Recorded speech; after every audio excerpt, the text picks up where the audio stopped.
Yes, AAC 6B, another one commitment category objective element ആണ്. പണ്ടൊരു സിനിമയിൽ ഒരു സാമ്പിൾ മാറി വെച്ച് റിസൾട്ട് വേരി ചെയ്യിപ്പിച്ചിട്ട് ഒരാളിനെ പാനിക്കാക്കുന്ന ഒരു രംഗം കണ്ടത് ഓർക്കുന്നു.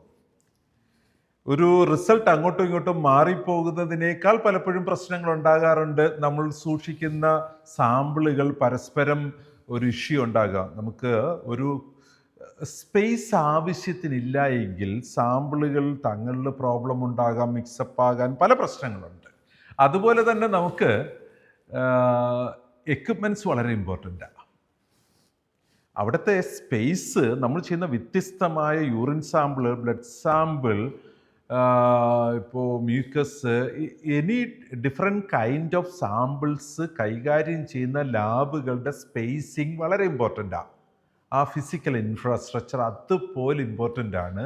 ഈച്ച് ആൻഡ് എവരി ടെസ്റ്റുകൾക്ക് ആനുപാതികമായിട്ടുള്ള എക്യുപ്മെൻറ്റ്സ് ഉണ്ടാവണം. ഇപ്പം നമ്മൾ ഫുള്ളി കമ്പ്യൂട്ടറൈസ്ഡ് ലാബ് എന്നൊക്കെ എഴുതി വെച്ചിട്ട് ഒരു ഹെമറ്റോളജി അനലൈസർ മാത്രം കൊണ്ടുവച്ചാൽ ആയില്ല. കാരണം ഒരു എക്യുപ്മെൻ്റ് ഇല്ലാതെ ആ ടെസ്റ്റ് മാനുവലി വെരിഫൈ ചെയ്യേണ്ടി വരിക, മറ്റൊരിടത്ത് കൊടുത്ത് ടൈം ലാഗുണ്ട്. ഈ ഒരു കമ്മിറ്റ്മെൻറ്റ് കാറ്റഗറിയിലുള്ള നമ്മുടെ ഒബ്ജക്റ്റീവ് എലമെൻറ്റ് പറയുന്നത് നമുക്ക് സ്വാഭാവികമായിട്ടും ആ infrastructure, physical and equipment infrastructure is adequate to provide the defined scope of services.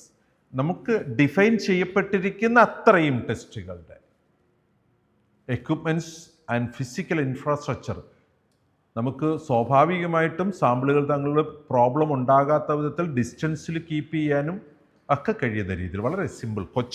ആദ്യത്തെ A കണ്ടതുപോലെ തന്നെ AAC 6B നമ്മുടെ ലബോറട്ടറിയിൽ ആവശ്യത്തിന് സ്പേസ്, ഫിസിക്കൽ ഇൻഫ്രാസ്ട്രക്ചർ ഉണ്ടാവണം, എക്യുപ്മെൻറ്റ്സ് ഉണ്ടാവണം. ചെയ്യാൻ പറ്റില്ലേ നമുക്ക്?